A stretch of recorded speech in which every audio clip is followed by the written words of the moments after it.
नमस्कार, मैं वंशिका वाजपेयी और आप देख रहे हैं सी न्यूज़ भारत। वक्त हो गया है न्यूज़ बुलेटिन का। इस न्यूज़ बुलेटिन में बात करेंगे देवास की, जहां पीडीएस चावल से भरे 407 वाहन पकड़े गए। आगे दिखाएंगे कि कैसे हमीरपुर में गंदगी और सफाई व्यवस्था की सुनवाई न होने पर राजमार्ग में लगाया गया जाम। साथ ही चर्चा करेंगे खंडवा की, जहां ओमकारेश्वर के आश्रम में बाबा का गला दबाकर की गई हत्या। ऐसी तमाम खबरों पर करेंगे विस्तार से चर्चा। सतवास तहसीलदार की सूचना पर एक वाहन पीडीएस चावल से भरा पाया गया और जब्त कर लिया गया। खाद्य अधिकारी अभिषेक मौर्य ने जांच के बाद पुष्टि की कि ये चावल पीडीएस का है, जो वर्तमान में वितरित होता है। सतवास तहसीलदार ने स्थानीय थाने को सूचित किया कि एक वाहन में पीडीएस चावल लदा हुआ प्रतीत हो रहा है। इस सूचना के आधार पर वाहन को तुरंत जब्त कर थाने में रखा गया। खाद्य अधिकारी अभिषेक मौर्य को मामले की जांच के लिए बुलाया गया। अभिषेक मौर्य ने आज थाने में उपस्थित होकर वाहन में रखे माल की जांच की। प्रथम दृष्टया ये पुष्टि हुई कि ये चावल पीडीएस का है। मौके पर ही 76 बोरियों को जब्त कर वेयरहाउस के सुपुर्द कर दिया गया और वाहन को सतवास थाना पुलिस के सुपुर्द किया गया। जांच में पता चला कि ये गाड़ी काटाफोड़ से बल्लू बलराम नामक ड्राइवर द्वारा अजनास से लाई जा रही थी। ड्राइवर को अजनास के किराना दुकानों के व्यापारियों से चावल लेकर लोहारदा में रुकने के लिए कहा गया था। मामले में अभिषेक राठौर नामक युवक का भी नाम सामने आया है। गाड़ी के कागजात मंगवाए गए हैं और इनके आने के बाद गाड़ी के मालिक का नाम सामने आ जाएगा। खाद्य अधिकारी अभिषेक मौर्य ने बताया कि पहले भी सूचना के आधार पर ऐसी जब्ती कार्यवाहियां की गई हैं और कलेक्टर के सामने सारी जब्ती और प्रतिवेदन प्रस्तुत किए गए हैं। कलेक्टर ने समय समय पर इस संबंध में कार्यवाही की और आगे भी ऐसी कार्यवाही जारी रहेगी। सर, कल एक देर रात्रि में एक चावल की गाड़ी पकड़ी गई, तो उसके बारे में बताइए क्या मामला था और कौन से चावल थे और उस पर आगे क्या कार्रवाई की गई और ये किसकी गाड़ी थी? ये तहसीलदार सतवास की द्वारा सूचित किया गया कि थाने में एक गाड़ी चावल पीडीएस का चावल प्रथम दृष्टया प्रतीत हो रहा है। ऐसी जानकारी देते हुए उन्होंने जब्त करके थाने में रखी है और इसकी जांच के लिए उन्होंने मुझे पत्र दिया। उनके पत्र के पालन में मैंने आज दिनांक को उपस्थित होकर थाने में सबसे पहले तो गाड़ी में जो माल रखा है उसकी जांच की।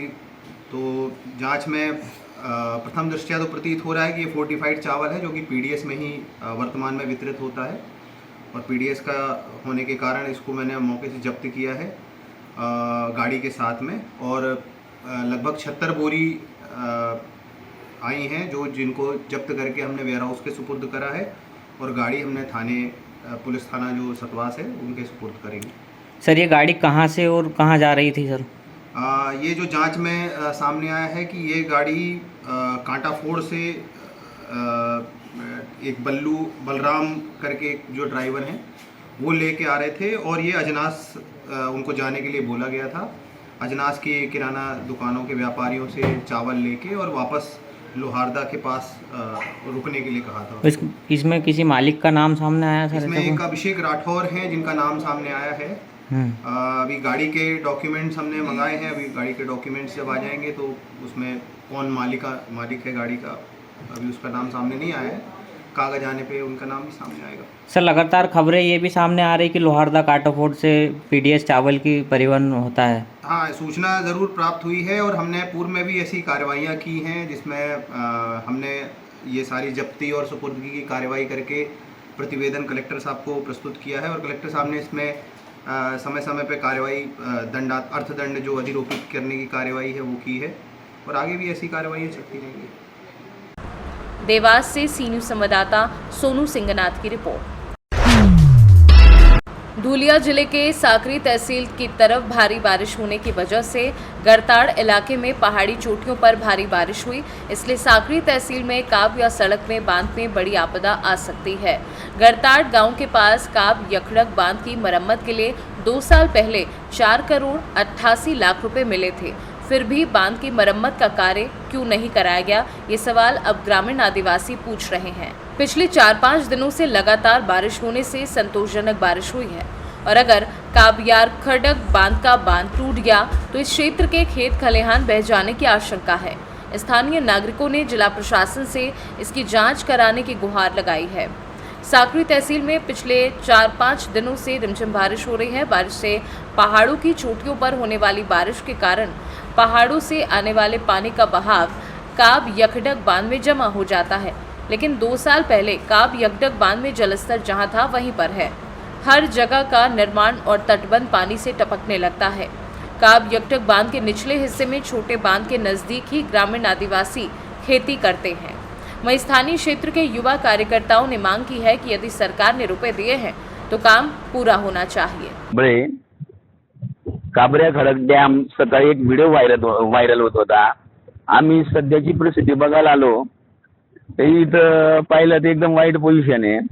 2 वर्षापूर्वीचं जे काम चाललंय, जे कोरून ठेवलेलं आहे ते जे कुठल्याच पद्धतीने काम झालेलं नाहीये। इथं फक्त 5-50 सिमेंटच्या बॅगा दिसत आहेत आणि त्यांची मशिनरी दिसते आणि इथं लोकांना विचारलं तर फक्त कोरतायत, येत आहेत, बघून निघून जातात। मी 2 वर्षापासून काही झोपा काढत होते का? धुले से सी न्यूज संवाददाता नीलेश की रिपोर्ट। खबर हमीरपुर से है, जहां गंदगी और सफाई व्यवस्था न होने से बाशिंदों ने राजमार्ग में जाम लगा दिया है। सुनवाई न होने पर राजमार्ग 34 में बेतवा पुल के पास जाम लगा दिया गया है। बड़े बड़े गड्ढों में गंदगी भरी रहती है। सफाई न होने से गंदगी का अंबार लगा रहता है। मामला सुंदर मुख्यालय के वार्ड नंबर 14 का है। हमारा रास्ता अंदर से बच्चा छोटे हैं, निकल नहीं पाते हैं। कल यहाँ से कीचड़ है, स्कूल जाते हैं तो बस ताला के मुंह के बाद नाला में गिर जाते हैं। बूढ़ी बुढ़िया है तो उनका कम कट्टी पे साफ जाए पाए ना कहीं जा पाए और तुरंत अंदर से निकलते हैं, 5 फिसल जाते हैं, तुरंत ताला में जाती हैं। कौन से मोहल्ले का मामला है? जी का ना रोड बन रहा है, कम से कम 50 साल से कह रहा है कुलदीप कि बन जाएगा, आज तक कोई सुनाई नहीं है। जब जाते हैं जब अंदर घुस जाता है कहते हैं यहाँ है ही नहीं है। क्या नाम है आपका? क्यों जाम लगाया आपने? इसलिए जाम लगाया कि रोड नहीं बनता है हमारे यहाँ। कौन से मोहल्ले की रोड है? अरे छोटे हम डिग्गी है, मोहल्ला डिग्गी। क्या मांग है आप लोगों की? हम कहिए है कि रोड बनना चाहिए हमारे यहाँ, रोड नहीं बनता। क्या कहते हैं लोग जो वहाँ के जिम्मेदार हैं? चेयरमैन कहता था बन जाता है, बन गया, अब बनता है नहीं। अचानक क्या बार कहे अब रोड ले लेता है, बनता नहीं है रोड। सभासद से आप लोगों ने कहा होगा, सभासद ने क्या कहा? क्या कहा सभासद ने? सुनता है नहीं है कुछ। और रोड खुदवा देते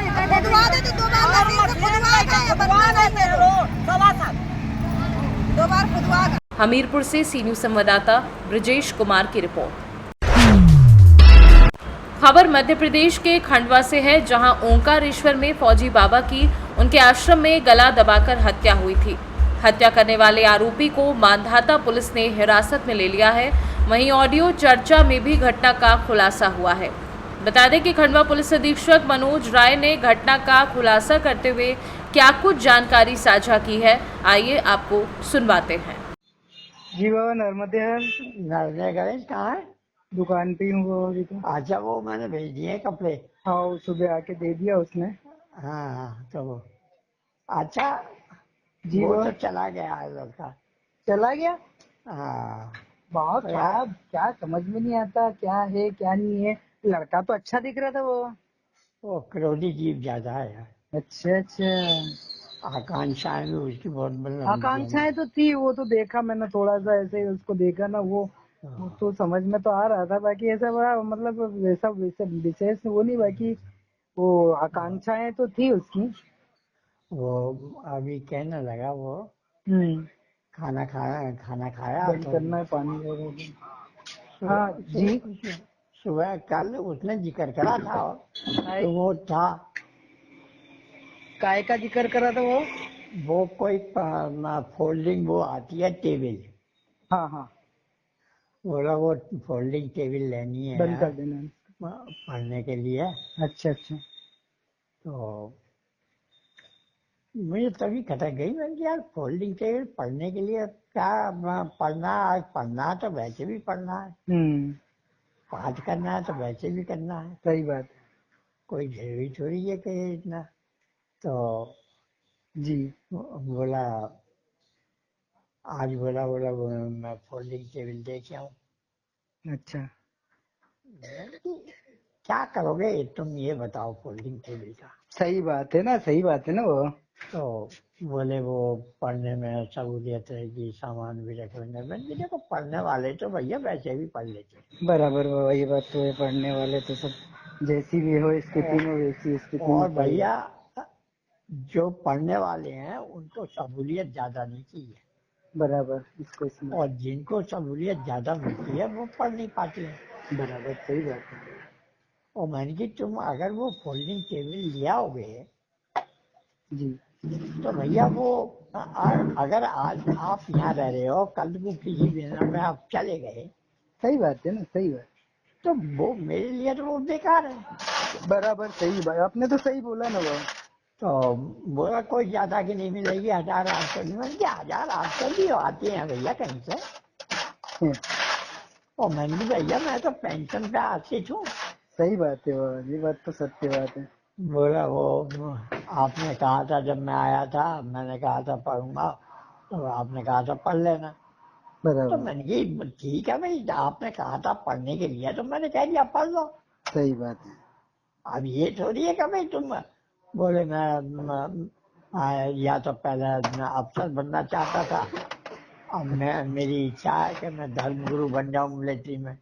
मैंने की धर्मगुरु बन जाओ भाई। अच्छा तो बोला ग्रेजुएशन करना है। मैंने की तुमने कहा था कि भाई 2 साल मैं कर चुका हूँ ग्रेजुएट के, ग्रेजुएशन के। जी हेलो, किधर लग गया जी बाबा। हेलो हाँ हाँ बोलिए। ये अपने बीच में एक्सचेंज क्या बोल देता है। तो मैं बोला मैंने 1 साल है, 1 साल वो कर लो अपना ग्रेजुएशन, जी पूरा हो जाएगा। बराबर। वो नहीं, मैं महर्षि विश्वविद्यालय से करना चाहता हूँ संस्कृत में।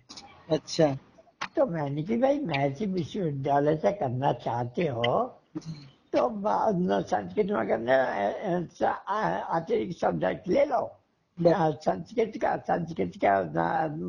प्रथमा और मध्यमा 2 के एग्जाम दे दो, और शास्त्री का जो है 1 साथ कर लो। सही बात। बोले नहीं ऐसे नहीं है। मैंने कि कैसे नहीं होता है, ऐसे होता है। तो बोला कि वो फॉर्म भरना पड़ेगा। मैंने किया पहले मैं उससे पूछ लो महर्षि विश्वविद्यालय भैया वो है एप्लीकेबल है नहीं है, और मैं उसमें जाने के लिए अगर मान लो तुमने वो ले लिया, डिग्री ले ली, और उसमें बोला कि भाई ये तो वैलिड ही नहीं है। सही बात। बोला नहीं आप खर्चे से, मैंने खर्चा भैया देखो खर्चा वाजिब होना चाहिए। ये नहीं है कि मैं सब खर्चा तुम्हारे ऊपर करता जाऊं तो मैं क्या करूंगा। सही बात। तो फिर जो है मैं बोला ठीक है, थोड़ी देर लेता। उसके बाद में बोला महाराज जी मेरे विचार कुछ गलत हो रहे हैं। मैंने कहा क्या? बोले मेरी इच्छा कर रही है मैं आपको मार दूं। अरे बाप रे। तो मैंने कहा भैया देखो, और मृत्यु और जीवन जो है वो तो ऊपर वाले के हाथ में है। सही बात है। अब तुम अगर मुझे मारना चाहोगे तो हो सकता है अगर आपके हाथ से मेरी मृत्यु होगी तो आपके हाथ से हो जाएगी। बराबर सत्य है, तो आपने तो सत्य बोला बाबा। और नहीं तो लाख प्रयास कर लो, कुछ भी नहीं कर सकते। सही बात है। बोले इसलिए मैं जाना चाहता हूँ। मैंने वो भी ना सही कह रहे तुम जाओ। नहीं नहीं वो अच्छा हुआ बाबा, ये ऐसे आदमी को तो भाई जो मतलब इस तरीके से अगर बोल देता है बाबा, हाँ को तो एक क्षण भी रखना अपने पास में गलत है। तो मैं बोला मैंने ठीक है भैया, लेकर के अपना सामान जो है मैंने की भाई बोलो मेरे विचार, मैंने की जब मेरा विचार सही हो तब बात करते रहना। तो चला गया फिर वो। नहीं नहीं ये अगर मान लो दोबारा आता तो इसको नहीं रखना है, दूसरा। नहीं नहीं भैया आराम से वजन करो, जिसकी आकांक्षाएं इतनी है। और फिर खाने में रात को दूध क्या चाहिए इसके। अरे मतलब उसके दिन मंगलवार के दिन मैंने 3.5 लीटर दूध मंगाया। हाँ और बुधवार के दिन खत्म हो गया। वो तो सब ठीक है, वो तो सारी चीजें सही है, चीजें तो धीरे धीरे आ जाती लाइन पे। लेकिन जब ये शब्द अगर मैं आदमी बोल दे जो बोल दिया, मतलब ये तो कुछ भी कर सकता है। अच्छा मैंने ये भी कही, मैंने कहा नहीं कुछ सहायता अपने माँ बाप चलो। सही बात है। बोले वो इसी होगा नहीं है, वो सत्य का कागज लिखता बताता है इसका बाप। सही बात है। तो मैंने कहा भैया अब हमें सही स्वीकार है, तुम जाओ भैया। नहीं, और बहुत अच्छा। और बाबा अभी ठीक है, अभी जब तक भगवती हाथ पैर चलवा रही है हाँ कई व्यवस्था अच्छी व्यवस्थित हो जाएगी। अभी तो मतलब एकदम लाचार भी नहीं है कि नहीं अपन इनके अधीनता हो गए हैं। हाँ, बोले कि आपने कहा था साल से महीने देख लूं। मैंने कहा हाँ वो तो भैया अगर मैंने कुछ देना है तुमको तो साल से महीने देखना पड़ेगा। और तुम्हें जुम्मे 4 दिन तो हुए हैं है, और मैं तुमको जो है पैसा खर्च कराना देता रहूं तो वो तो गलत बात है। गलत बात। तो ये इसलिए अब ठीक है भैया, जैसे जा भी दे रहा है राम ताई भी दे रही है, वो मेरी तो वही चिंता है। बस सही बात है। बात अभी भी राके राम वही विधि रही। सही बात है, ये सत्य है। और फिर दूसरी बात ठीक है, अपन आप तो भगवती की सेवा में लगे हो और भगवती कहीं ना कहीं वो भगवती ही नहीं चाहती है। अभी तो मेन चीज एक बताऊं बाबा, हाँ वही है, जब तक आपके हाथ पैर काम करेंगे वही है, चाहती कि अपना स्वयं पाकी बन के रहो। वही है भैया। हाँ, क्योंकि मैं मतलब कितने हो गए, मतलब अच्छे जलंधर नहीं टिक पाया में। हाँ वही है वो महात्मा जी नहीं टिक पा रहे आत्मा जी, गृहस्थी और हाँ। तो भी सभी मतलब कोई भी नहीं टिक पाता ना ज्यादा समय तक।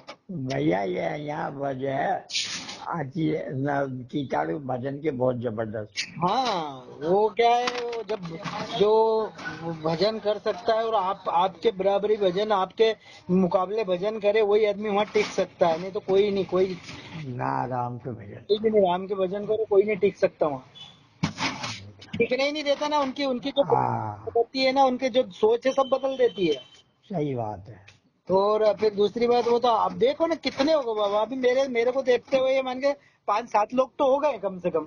हाँ कई लोग हो गए। हाँ, 5-7 तो बदल ही गए। वो महात्मा आए, वो फिर अपने वो आपके वहाँ के वाले, आपके उधर के जो है वो भी है ना, वो भी ज्यादा टिक पाए। और जबकि मैं कुछ कहता नहीं, जैसा बन जाता वैसा। अगर जितना ज्यादा खाना होता और नहीं खाया जाता तो कम खाने में आप वो कर लेता हूँ। हाँ सही। नहीं, वो चीजें कहीं भी नहीं है। वो चीजें कहीं भी नहीं है।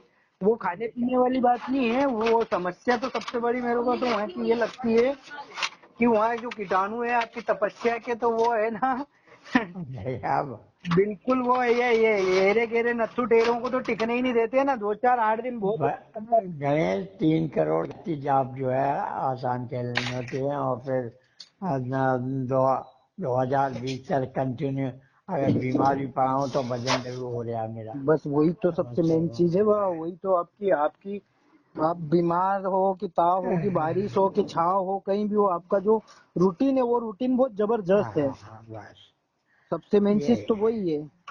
चलो और बढ़िया बात मैंने की बता दूं तुझे। नहीं, वो जरूरी है। वो मैं तो सोचा कि वो अच्छा बढ़िया, चलो ठीक है, सेवा करेगा, आगे मेवा पाएगा।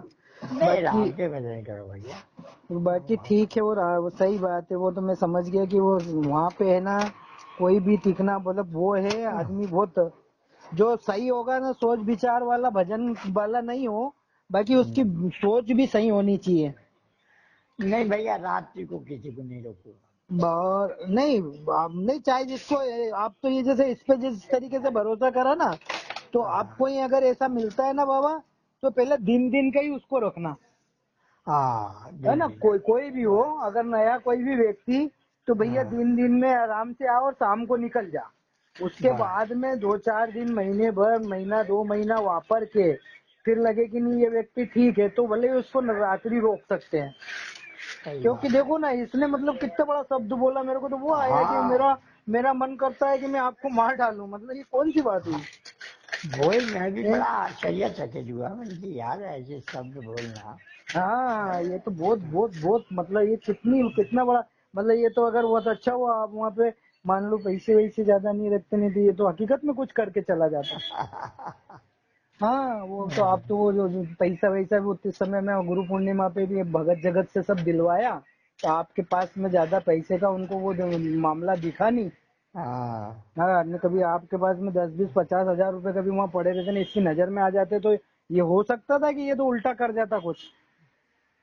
कह नहीं सकते ना वो, मतलब जो आदमी इस तरीके से बोल सकता है, हालांकि जो आपने बताया कि भैया उसके हाथ मृत्यु लिखी होगी तो बराबर उसके हाथ हो जाएगी, वो तो सही सत्य बात बात है। है। बाकी कुछ अधोगति भी उल्टे सीधे काम हो जाते हैं ना बाबा। हाँ हो जाते हैं। हम्म। और भी कुछ नहीं, मतलब ऐसी चोट मार देता है कि वजन में बाधा आ जाती, बाबा भजन में बाधा आ जाती है और ना कोई। उठा जाता ना चाहे फेरा जाता, सही बात, अपाई टाइप हो जाता।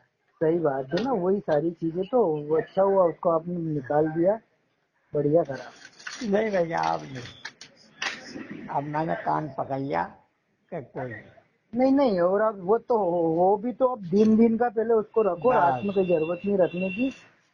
और जब तक अभी हाथ पैर चल रहा है जब तक करो, फिर जो मैया की कृपा जैसी होगी आगे बस तो बस फिर देखा जाएगा जो भी है देखा अभी। जाएगा सब। हाँ, है ना, उसका भी कहीं ना कहीं बंदोबस्त तो हो जाएगा, कहीं चिंता। अरे सब हो जाएगा, देखो कहीं, ना, हाँ सही कोई बात है। ऐसी बात नहीं है। नहीं वो सब वो आप जिसके सहारे पड़े हैं, वो जब सहारे की जरूरत पड़ेगी ना वो खुद बस सहारा लगा देगी बाबा। वो खुद सहारा लगाएगी। हाँ, अगर आप जिसके सहारे पड़े वहाँ पर जंगल और में नहीं एकांत। तो देखो, सहारे की तो बात ये देख ले करिए, क्या 83 वर्ष की अवस्था में मनुष्य से उठा नहीं जाता है। वो अभी तो वही आपको शक्ति, मतलब आपको 86 वर्ष, मतलब वो तो ये मान के चलो कि आप चल रहे हो और सारी चीजें कर रहे हो, भजन कर रहे हो, बहुत बड़ी बात है बाबा। 86 क्या 70 के 65-70 के बाद में ढींगा ढींगी हो जाते हैं और सब हो गए कि हाँ इधर जितने भी थे। अभी हमारे गांव से ले लो आप, अपने गांव से ले लो पंतिया से, हाँ एक भी व्यक्ति नहीं बचा, एक भी व्यक्ति। सही बात है, पुराने जितने भी 60-65 वाले जो है ना, सब निकल गए। 60-65-70 के बीच वाले सब निकल गए। और एक वो अपने ये अभी अभी विचार बताओ ना, वो जियाराम जी को तो आप पहचानते हो ना, हाँ हाँ हाँ। उसकी उनकी भी गति बहुत बुरी हो गई। अभी एक आध बार तो खटिया पे से उतार भी दिया था। अरे हाँ, उनको भी एकदम से अचानक सिर में कुछ खून वगैरह जम गया, मतलब कोई वो हाँ ब्लड प्रेशर वगैरह बढ़ गया होगा एकदम से, हाँ वही तो है। उसमें वो दिमाग की नस में खून जम गया, तो वो उनकी भी स्थिति खराब है। वही एक मतलब बुजुर्ग आदमी है अभी फिलहाल देखा जाए तो, हाँ 60-70-75 के बीच में हुआ हाँ वही है ना। तो वो तो अब जैसा भी है, अब समय है, सारी चीजें हैं, वो तो अपन कुछ नहीं कर सकते। बाकी ठीक है बाबा, अच्छा हुआ उसको आपने निकाल दिया और अभी कहीं ऐसी जरूरत नहीं है। और अगर नहीं, कहीं अभी का, कोई आवश्यकता हाँ, नहीं और अगर कहीं का मिलता है तो उसको दिन दिन में रखिएगा, रात का कोई को निमंत्रण देने की जरूरत नहीं हुआ। है। ना ना ना कोई मान लो कुछ उल्टा सीधा साला कर दिया, उल्टा सीधा मार दे, वो बेकार काम। खत्म हो जाना वहाँ तक तो ठीक है बाबा। लेकिन कुछ मतलब अभी तो अपन अच्छे भले सब कुछ कर रहे हैं, फिर अपन अधीनता ही हो जाएंगे दूसरे के उसमें, सही बात है ना। तो बहुत अच्छी बात करी और उसको आपने निकाल दिया, बहुत अच्छा हुआ, क्योंकि उसकी सोच ही ऐसी थी ना अगले की। है। बराबर, ठीक है बाबा, कोई बात नहीं। ठीक है आपने फिर बेटा, भोजन वोजन आज क्या बनाया, कुछ की कुछ नहीं बनाया? वो तो रायता बनाया था उसने ही, अच्छा अच्छा, रायता बनाया था और उसने। रोटी भी बना दी थी। अच्छा ये तो अभी अभी तो गया है, अच्छा, बीत गया उसके बाद में। 2 बजे करीब। अच्छा अच्छा, हाँ, चलो बहुत अच्छी बात है, कोई दिक्कत नहीं। आप भी अपना आराम से थोड़ा सा देखिएगा भोजन। कोई ठीक है। एक आदमी का भोजन क्या, भोजन ही भोजन है, आपका तो भोजन बड़ा। अरे बेटा रे, मैं अपना 4 रोटी दोपहर को अपने बना ली वो और खा ली, इसका वही खत्म है। 4 रोटी का तो है, बाकी है क्या आपका? 4 रोटी और में तो आपके इन दोनों। लोगों के हाथ की तो मैं 2-3 रोटी खाता हूँ, मैं सही तो बात अपने है, हाथ की 4 रोटी खा लेता हूँ। आपके हाथ की 4 खा लेते, नहीं नहीं वो 10 बोरी। जी बाबा, ठीक है बाबा, ठीक है बेटा, जी बाबा, ठीक है। नर्मदे बाबा, नाल दे बेटा, प्रणाम। आयुष्मान। ओमकारेश्वर में मर्डर इस तरह की जानकारी मिली थी, क्या कुछ पूरा मामला है और पुलिस ने क्या कहा? आज ही सुबह 11-12 बजे के बीच में एक जानकारी प्राप्त हुई कि ओंकार पर्वत पे फौजी बाबा आश्रम है, वहाँ पे उस आश्रम में फौजी बाबा रहते थे, वो संभवतः मृत अवस्था में पाए गए हैं। उस पर से पुलिस तत्काल मौके पे पहुंची। पहुंचने पर ये पाया कि वहाँ पे फौजी बाबा औंधे मुँह वहाँ पे खड़े हुए थे और उनकी प्रथम दृष्टया हत्या संभावना लगी। इसी बीच में पुलिस को ये जानकारी मिली कि कुछ दिनों से एक लड़का वहाँ पे काम कर रहा था, वो वहाँ से निकला है और बड़वा की तरफ गया, जिस पर पुलिस ने तत्काल उसको हिरासत में लिया। जब पूछताछ किया तो ये खुलासा हुआ कि एक अभिषेक शर्मा नाम का 25 वर्षीय युवक है, जो खुद भी NHDC कॉलोनी में पूजा का कार्य करता है, मूलतः सतवास का रहने वाला है। वो गुरु पूर्णिमा के समय वहाँ पर बाबा के पास एक गणेश नाम के कूलर रिपेयरिंग करने वाले व्यक्ति जो बाबा के पूर्व परिचित थे, उनके साथ गया था और उसने नौकरी करने की इच्छा जाहिर करी थी, जिस पर खाना बनाने के लिए उसको घटनाक्रम जो कारण ये पता चला, प्रथम दृष्टया ये पता चला है कि ये BA सेकेंड ईयर में पढ़ाई करने का उसने बताया और बाबा से ये बोला था कि मुझे स्टडी टेबल पढ़ने के लिए दें। बाबा ने बोला था कि अपने घर वालों से ले, ये संभव नहीं कि मैं दे पाऊँगा। इस पर एक ये भी जानकारी आई है कि कल उसने बाबा को ये बोला कि मुझे आपकी हत्या करने की इच्छा हो रही है, लेकिन उसको हंसी मजाक में लोगों ने लिया, क्योंकि वो पूजा का कार्य भी करता था तो उसको गंभीरता से नहीं लिया और कल ही उसको उन्होंने वहाँ से काम से हटा दिया था। आज सुबह वो NHDC में गया था और वहाँ से अपने परिजनों के से बता के कि मैं बाहर जा रहा हूँ, वो आश्रम पे पहुँचा और पूजा कर रहे बाबा की पीछे से गला घोंट कर उसने हत्या कर दी। बाबा जो है उनकी उम्र 84 साल है, मूलतः संभल उत्तर प्रदेश के रहने वाले थे, तो लगभग पिछले 30-35 साल से वो ओंकारेश्वर में ही आश्रम बना के पूजा और वहाँ पे नर्मदा जी की परिक्रमा करने का कार्य करते थे। इस संबंध में जो आरोपी हिरासत में है, उससे पुलिस पूछताछ कर रही है कि इस तरह का कृत्य करने के पीछे कोई अन्य कारण तो नहीं है। उसमें हम लोग वहाँ के आश्रम पे आने जाने वाले अन्य व्यक्तियों से भी उसके बारे में जानकारी लेके। खंडवा से सी न्यूज़ संवाददाता ललित दुबे की रिपोर्ट। पट्टी तहसील क्षेत्र के कंपोजिट विद्यालय अंतपुर में कस्बे के युवा अधिवक्ता ने बच्चों के बीच अपना जन्मदिन मनाया। इस दौरान नौनिहालों को उपहार व मिष्ठान भी वितरित किया। उपहार पाकर बच्चों के चेहरे खिले नजर आए। पट्टी कस्बे के रहने वाले शिक्षक अजय जायसवाल के पुत्र एडवोकेट अभय जायसवाल लखनऊ हाईकोर्ट में क्रिमिनल लॉयर है, जिनका शनिवार को जन्मदिन था। वह अपने जन्मदिन पर पट्टी तहसील क्षेत्र के अंतपुर गांव में स्थित कंपोजिट विद्यालय पर पहुंचे, जहां पर उन्होंने विद्यालय के बच्चों को कॉपी, पेन, पेंसिल समेत अन्य पठन पाठन सामग्री के साथ मिष्ठान वितरित किया। इस दौरान उपहार पाकर नौनिहालों के चेहरे खिले नजर आए। वहीं बच्चों ने युवा अधिवक्ता को एक स्वर से जन्म दिवस की बधाई दी। इस दौरान प्रभारी प्रधानाध्यापक आद्या प्रसाद सरोज, शिक्षक शेर बहादुर मौर्य, अनिल तिवारी, शिक्षिका चारू मिश्रा, सुमन त्रिपाठी समेत समस्त शिक्षकगण मौजूद रहे। प्रतापगढ़ से सी न्यूज़ संवाददाता रोहित जायसवाल की रिपोर्ट। फिलहाल इस न्यूज़ बुलेटिन में बस इतना ही। ऐसी तमाम खबरों के लिए देखते रहिए सी न्यूज़ भारत।